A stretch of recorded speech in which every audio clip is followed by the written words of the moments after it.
day one of pastry. We've already covered, hi everybody, Krista over there just working everybody and attending class. Kudos to her. So we finished up baking. Really the mainstay that we are taking away from bakery as far as our mixing methods, all right? Our biscuit, muffin, and our creaming method is the fact that biscuit method has what kind of fat? Biscuit method has what kind of fat? Solid or chilled? Perfect. Muffin method, what kind of fat? Liquid. All right, and I want somebody else to weigh in on the creaming method. What kind of fat? Somebody weigh in and say that again. Softened. So when it comes to quiz test time, you need to know the difference between those three methods. Also remember new over old. All right, when we're doing a conversion, it's new divided by the old, no matter what it is. Okay? All right, so today we're going to transition very quickly into pies and tarts, which is our first day one of pastry. Pies are composed of sweet or savory filled pastry or baked crust, okay? Now, keep in mind, who can tell me what would be, and I've got two on the top of my head, what would be a savory application with a pie crust? What's a savory application? What have you guys had that have had savory in it? Krista? Like for pies, I feel like I'm going to overthink this, but I don't know, maybe like, is a mince pie savory? Mint, what they call them, mince? Meat pies and minced meat pies. Yes, absolutely. Perfect. What you guys, how many of you have eaten chicken pot pie? Oh my God, that's what a pastry crust. Yeah. So it can go that way, or it can go the sweet way where we have apple pie, cherry pie, chiffon pies. We have key lime pies. I can go on and on and on and on. So you guys need to remember that your pie crust can go savory or sweet, right?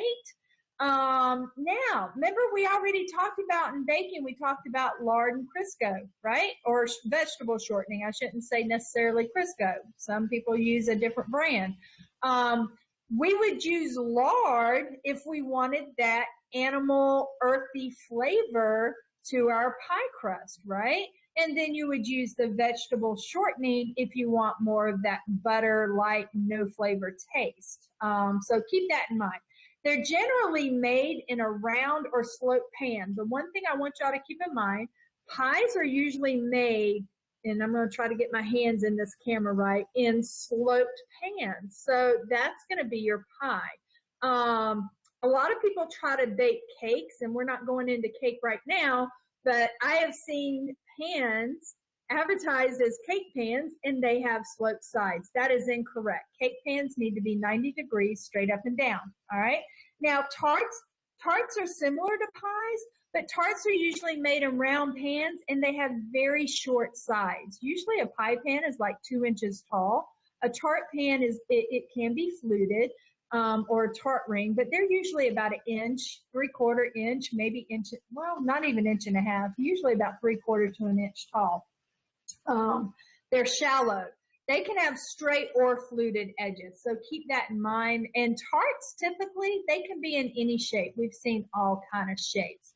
Now, let's talk a little bit about the classifications of pastry doughs. And if you're in your book, I started on page 978, so you can follow along with me. The things you need to keep in mind is flaky dough, and I'm telling you, you're going to need to know this for your test, and we'll revamp this, guys. I get that when y'all come in on Monday, you're coming into international. I will revamp this very quickly when y'all come back to class, okay? So don't fret if you can't remember all of this, but if you're taking notes, then, hey, Latasha, good to see you. If you're taking notes, then you can highlight the fact what I tell you you're going to need to know for tests. Flaky dough, let me tell you something about flaky dough. In French, that's pain brisé, okay, pain brisé. And pain brisé, all right, is very flaky and not sweet. That is going to be the closest dough to your typical American pie crust, okay? It is very, very dense. It is really designed to withstand a liquid inside of a pie or something like that. Then you're going to have, again, a mealy dough. Now, both of these, even though they're very different, they're made differently, and we'll talk about that in a few minutes. It, again, is called a pain brisé, and it is moderately flaky, and, again, it is not sweet. These are designed maybe more for a savory application or the base of an apple pie or something like that.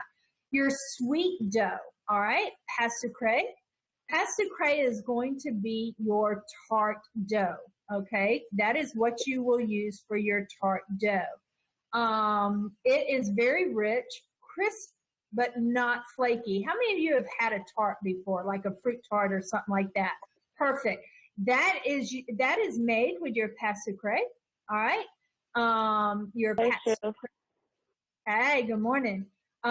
Is your sweet dough. And we'll be making some of those. That actually is the first thing you'll make in pastry when you come back. And let's talk a little bit about pâte à choux. Pâte à choux some people call it a Claire paste. I know in your book they call it a Claire paste.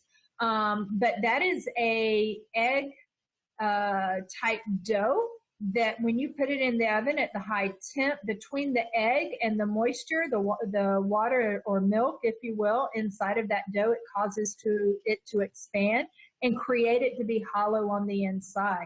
All right. Now it creates the hollow interior with a crisp exterior. You use that for your profiteroles, your cream puffs, if you will. All right, your eclairs, swans. You're going to be making some swans, which is really cool. But that is the dough that you use for that, okay? And it can be technically tricky, but guess what? I have no doubt that all of you are going to excel with that dough, and you're going to fall in love with it because it, too, can have a savory or a sweet side to it. Puff pastry. Puff pastry is a laminated dough. It is a relative of your croissant or your Danish, but it's very different in the fact that it actually uses that laminating process that gives it that rise versus having any sort of yeast added to it, okay? In French, it's called pâte feuilletée. I want all of y'all to try to say that, pâte feuilletée, pâte feuilletée. Let me hear somebody try to say that. Pâte feuilletée. Pâte feuilletée. Pâte feuilletée. So that is puff pastry in French. Now, meringue is an egg white based confection. It can be soft, medium, or hard depending on how you make it, the ratio of sugar to egg white. It can be light and crisp. Meringue is what tops lemon meringue pies. That would be a soft one. Or it can be little meringue confections like candies. You'll be making some meringue when you return. It also is the base for like macarons. All right. Now, I'm going to say this because I don't want any of you guys to say that Chef Toller did not tell you. There is a difference. Hear me, ladies and gentlemen. There is a difference between a macaron and a macaroon, okay? In the South, macaroons are those coconut egg white confections that our grandmas used to make, all right? And macarons with one O are your little French confections, your little French egg white confections. So I have a pet peeve about that, and it's always a joke around here because the inner part of me really wants to correct everybody when they call a macaron a macaroon, but I don't want any of my students to say that their pastry chef didn't tell them the right way. Okay, that's just my thing. And then, of course, there's phyllo or phyllo. I get corrected all the time. I still get them backwards. That is a dough like you use in baklava, a bunch of little thin layers. It's very thin, very crisp, and it has no flavor. It is very bland. Okay, so we're going to move on. The one thing I need you for test-wise, that was kind of a brief overview of all the doughs that you will be exposed to. But the thing that you need to remember is the main difference between a flaky dough and a mealy dough, all right? The difference between them is going to come down to the technique that you prepare them with, all right? If you do nothing else on page 979, make sure that you highlight the difference between these two, all right? Again, your flaky pie takes its name from the final baked texture, all right? It is best for the top of your crust, okay? It is a pâte brisée. Do not get confused. Both flaky and mealy is a pâte brisée. The flaky, while it can be used for bottom or top, your book is going to recommend it be for the top because it is not as dense in texture as the mealy technique made. Flaky is going to be where you literally, kind of like your biscuit method, you are taking your chilled fat and you are rubbing it in. Y'all have heard of the cut in or the rub in method of getting butter into your flour. You're going to do something like that with your flaky dough. So what is going to happen is those little bits of butter, all right, that are going to be very minuscule, you're going to see those throughout your dough.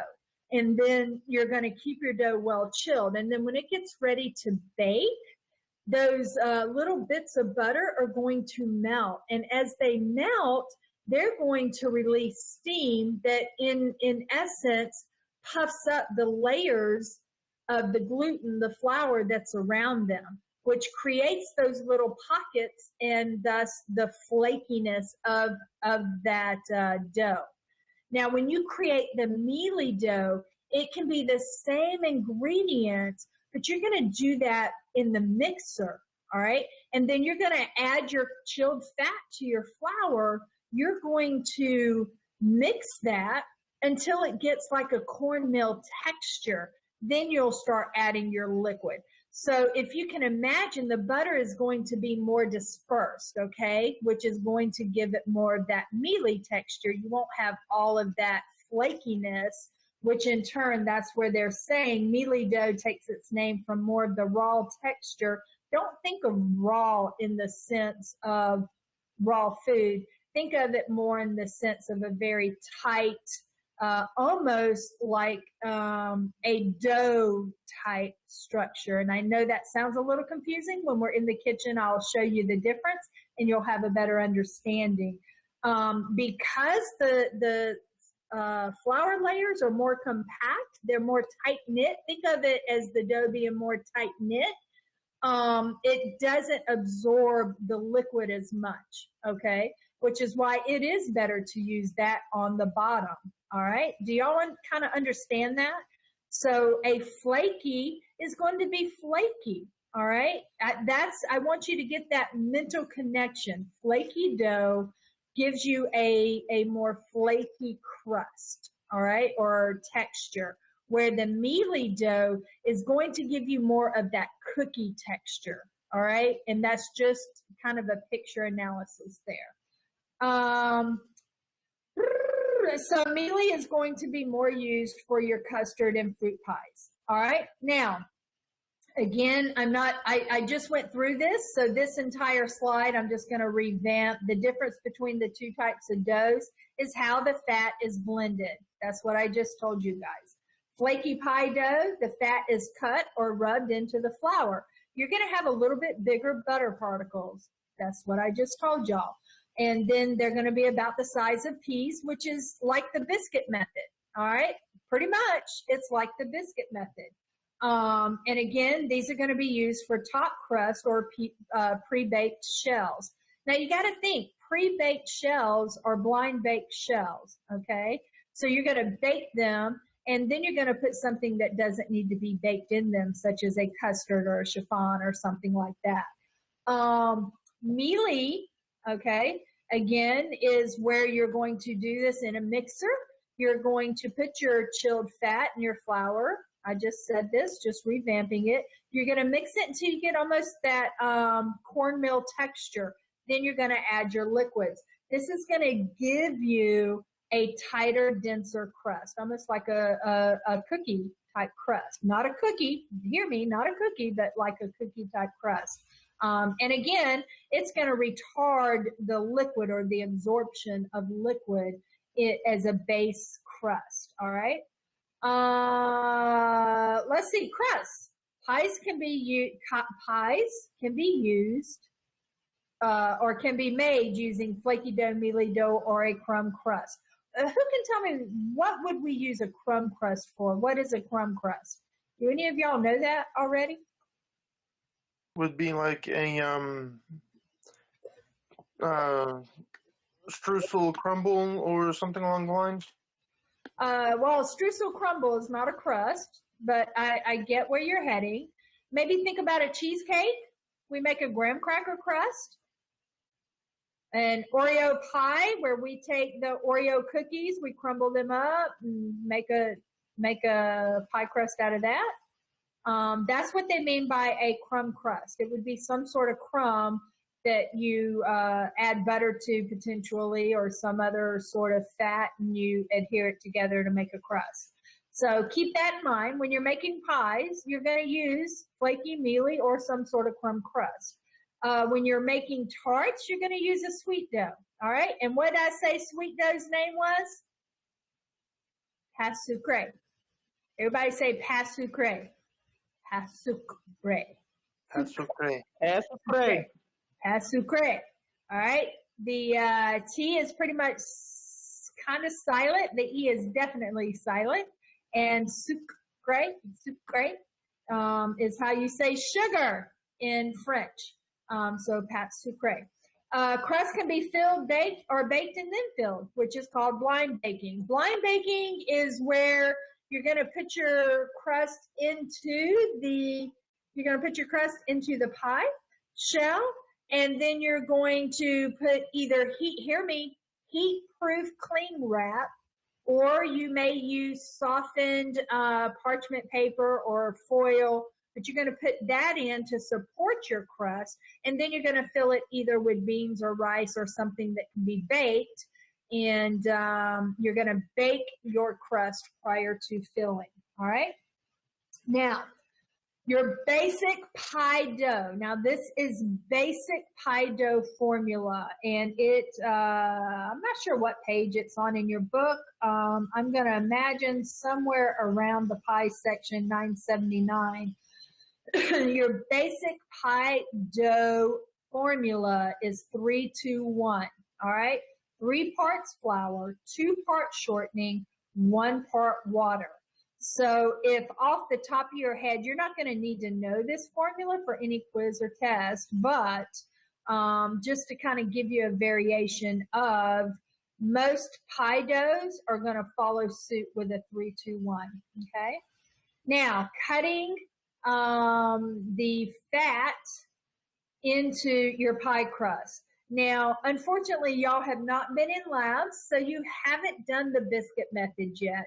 But it's pretty much the same way. You're going to take your cold fat, you're going to cut it into like little squares to begin with, and then you're going to put it in your flour, and you're going to do like this little, if y'all can see that, you're going to do this little rubbing motion with the fat and the flour together, and it's almost like a pinching rubbing motion. And what that's going to do is that is going to get your flour and your butter incorporated, but it's going to leave your butter in little chunks. They're going to be like pea size, and I need y'all to remember pea size, because pea size is pertinent, all right? But you're going to do that, and then once you get it you know, to where all your fat is roughly about a pea size or shortly less, you're going to add whatever liquid. It can be buttermilk. It can, usually there's not eggs, but it's usually buttermilk or milk or something like that.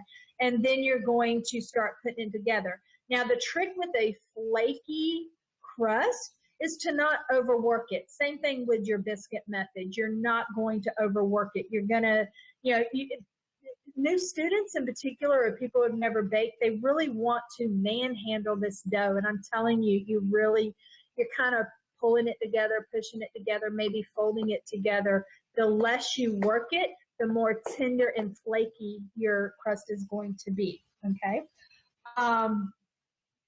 So procedures for rolling the pie dough and lining the pan. Again, there's techniques to everything, right? So once you know the recipe, once you know the technique, then you've won the battle. So there is a technique to rolling out your dough. You're going to select the best dough for the purpose of your pie. You're going to scale it out. Each one of the recipes in your book, they're going to tell you how much dough you're going to need, and you're going to scale out what you need. You're going to dust your bench. Now, here's another key. I always, honestly, a pet peeve. Again, I have my pet peeves, and I want y'all to hear me. Every chef, all right, has their own way. And if you were in class, I'd be telling you there's a million ways to get from the school to the Augusta Mall. All right. So I want y'all to remember that. Everybody gets to the same destination, but we all travel a different route. We've all learned a different way. We've all been taught maybe to turn left instead of right and go around. And that's the same way in the chef industry. So I want you to always remember, I'm sharing with you my way, the way I've learned, the way the book instructs, and honestly, the way I initially learned. My foundation already lined up with your book. So I really didn't have a lot of unlearning to do. I already kind of had that foundation. My foundation is French-inspired techniques, so I already kind of had that. But just keep in mind, if you find another way to do something, do it, try it. I'm always about make your life easier, okay? But there are still simple techniques that you need to apply, and there's a rule of thumb that you need to apply. So anyway, with that being said, don't use too much flour. When you're making breads, doughs, sugar cookie dough, cookie dough, the worst mistake people make is they use too much flour. How many of you have watched videos or seen on YouTube in particular where you watch somebody doing something and they just have handfuls of flour and they're dusting their bench like no other? How many of y'all have seen, yeah, you've watched YouTubes, and that's where I was rolling around to. You need to use as little flour as necessary to prevent sticking. The reason being, you're adding flour. And every time you're adding flour to your product, you're making it tougher and drier. So keep that in mind, okay? Use only as much flour as needed to stop it from sticking. Again, you're going to dust the bench and rolling pin lightly with flour. That's what led me into the whole flour conversation. You're going to roll the dough out. Pie dough needs to be about 1/8 of an inch. We have these nice rolling pins these days that have little guides on them. Makes your life beautiful and easy. That way it is, completely level. But you're going to roll it out to 1/8 of an inch. You're going to place you're going to cut the amount you need. Keeping in mind, you've got to go across, up, and have a little bit over. So don't cut it the same size as your pan. You're going to place the dough in the pan. Obviously, you're going to dock it. Now, docking is where you see people use a fork. All right, there's actually docking tools you can use, but in a pan it becomes complicated. You're going to use a fork. You're going to poke holes in it. And the reason you're doing that is to allow the air, okay, to flow through the dough so that it doesn't bubble up and distort. It doesn't get trapped and distort your dough. All right, and then you're going to flute your edges. You're going to crimp your edges, and then you'll bake Depending on your recipe. If you're blind baking because you're adding that chiffon or unbaked filling, you're going to blind bake. Or if you're doing a double pie, you would put your filling. Now hear me, your filling, you don't want it to be too hot, and you don't want it to be really, really cold going into the pie plate, into the shell, okay? And that's going to be another question on your test. I'm just giving you a heads up. You know, you need to watch that. If it's too hot, it's going to melt your dough, the butter's in your dough before it ever hits the oven. If it's too cool, it's not going to heat up enough because you're not really baking your crust that long, 15, 20 minutes. Now, if it's an apple pie, you know, usually we're putting cold filling into apple pie. It's double layered and it's going to cook, you know, 45 minutes or longer. So you got to think about your pie, the filling, and how long you're going to bake it, all right, when you get ready to do that. All right, so let's move on. Preparing baked pies. I think I've covered a lot of this. You're going to fit the top crust in place. You're going to crimp as desired. You're going to brush the top, okay? Just like we talked about bread doughs, there's several different things you can use to egg wash or wash your pie crust. Some people use milk, cream, egg wash, or melted butter. You're always going to put your pies in the lower level of your oven. You kind of, I'm not going to say lower in your residential ovens because you don't want the bottom to burn before the rest of it gets done. But you don't want to be, normally we tell you to put things in the middlemost or the centermost part of your oven, right? When you're baking cakes or anything like that. But with a pie, you want to be a little bit lower than that because you don't want the top of your crust to brown before the rest of your pie gets done. So just keep that in mind. Most ovens are, most ovens or pies are going to bake at 425 or 450, all right? You're going to make sure you preheat that oven before you put it in. Fruit pies are typically baked at a high heat until done. Custard pies can be baked at a lower temperature. The other thing I want you to keep in mind, we haven't crossed this bridge yet because we weren't in class, but there is a huge difference between convection baking and conventional baking. All right, can anybody tell me the difference between the two? Do y'all know the difference between the two? No? Nobody knows? Anybody? Convection, if I'm not mistaken, is where the heat circulates inside. And what else is there? Convention? Conventional. That's when it go up. Am I saying that right, y'all? I done forgot from night skills or whatever class that was. There you go. So good try at it, considering you haven't been in beginning class for a while now. So conventional, you have your heating elements, okay, that heat up the entire oven. They don't rely on air circulating to heat, okay?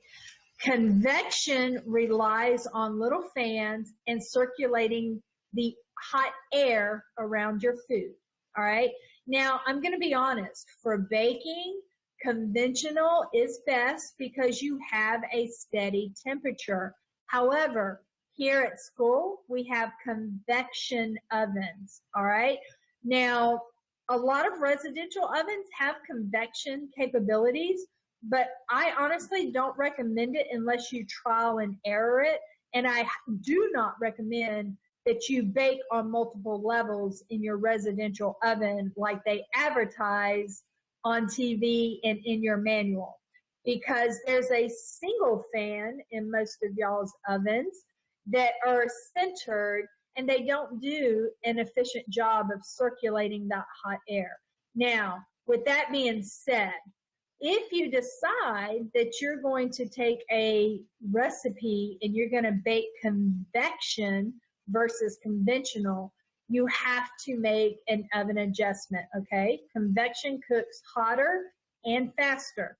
So you have to reduce the temperature of your oven by 25 degrees, as well as reduce the time that your product is in the oven, okay? So keep that in mind if you're trying that at home.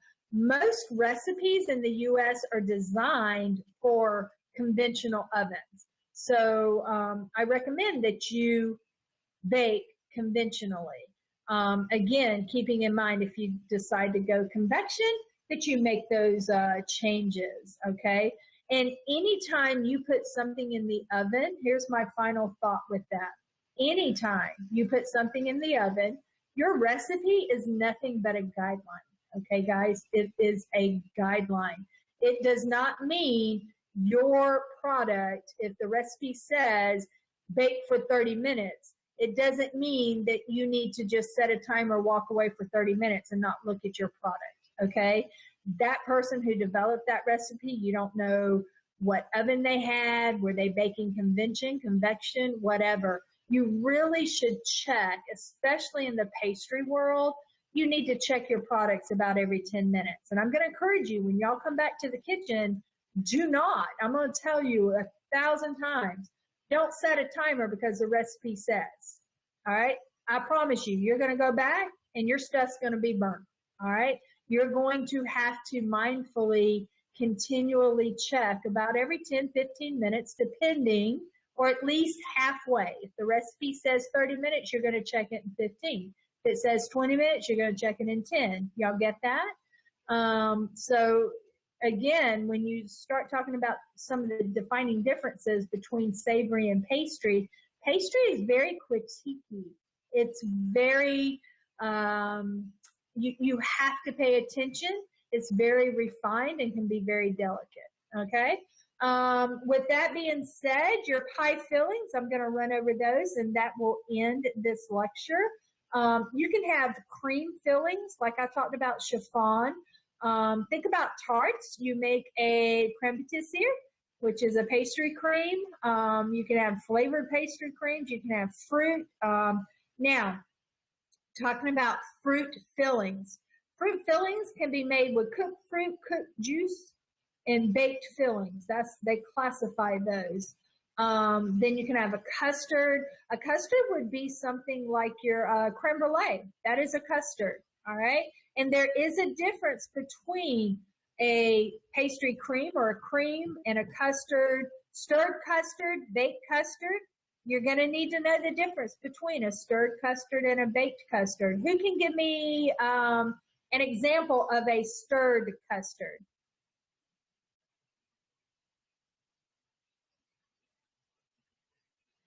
Stirred custard. Just off the top of your head. I'm not expecting you to know it. Let's go to baked custard. That might be easier. I'm spitballing in the dark here, so I'm going to say a egg custard or cream. So a baked custard would be like a creme brulee, right? You're baking it in the oven. And then let's think about a creme anglaise or your pastry cream. That's actually a stirred custard. It's an egg base and you're stirring it. Hi, Chef Doll. Everybody say hi, Chef Doll. Hi, Chef Doll. Hey, Chef. How's it going? Good. So anyway, make sure you know the difference between those. You're going to need to know that. All right, so that covers pies and tarts. Does anybody have any questions on that?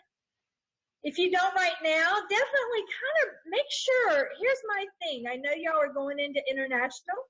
Make sure that you're kind of browsing now through your baking and pastry so that you already have an understanding before you come into class what you're looking at.